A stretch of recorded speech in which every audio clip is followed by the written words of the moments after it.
Well, it's the first time in a century that the people of Ukraine have celebrated Christmas on December the 25th, and they were joined by Ukrainian expatriates in Australia.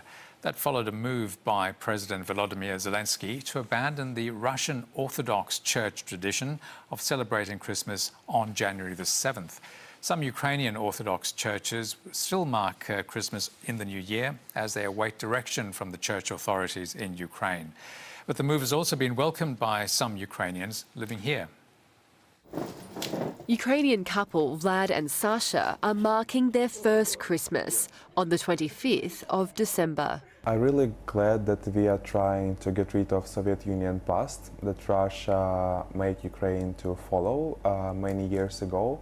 And now Ukraine is having direction to European Union and Western world. While they are getting into the festive spirit, the absence of their family is ever present. Even though it is safer to be here in Australia, and we are glad that we have this opportunity, we really miss our families, and we hope that one day when it will be safer, we can see them and celebrate together. Recently I bought a phone for my grandma.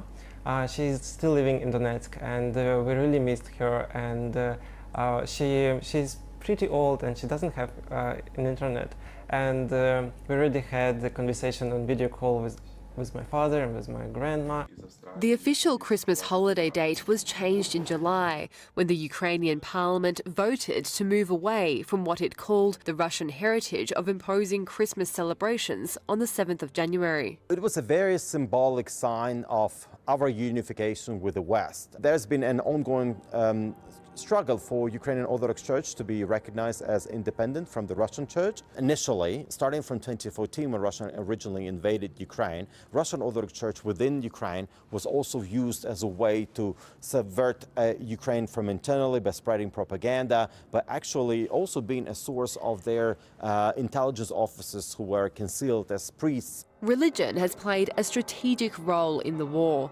Vladimir Putin upholding an interpretation of Orthodox Christianity, which claims Russians and Ukrainians are one people who originate from the same Christian kingdom. We know that the Russian Orthodox Church is essentially an arm of the Kremlin. It is not just a religious issue, it's not just a cultural issue, it is also a national security issue for Ukraine.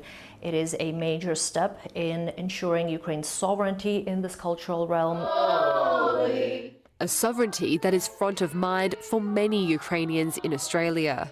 In Australia, I'm like feeling it's very hard for me because it's a part of my family.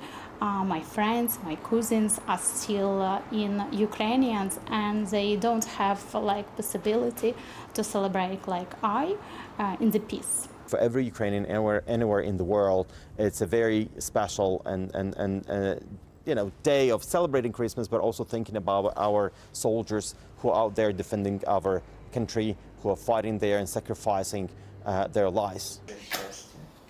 A bittersweet Christmas as the war in Ukraine approaches its second year anniversary in February.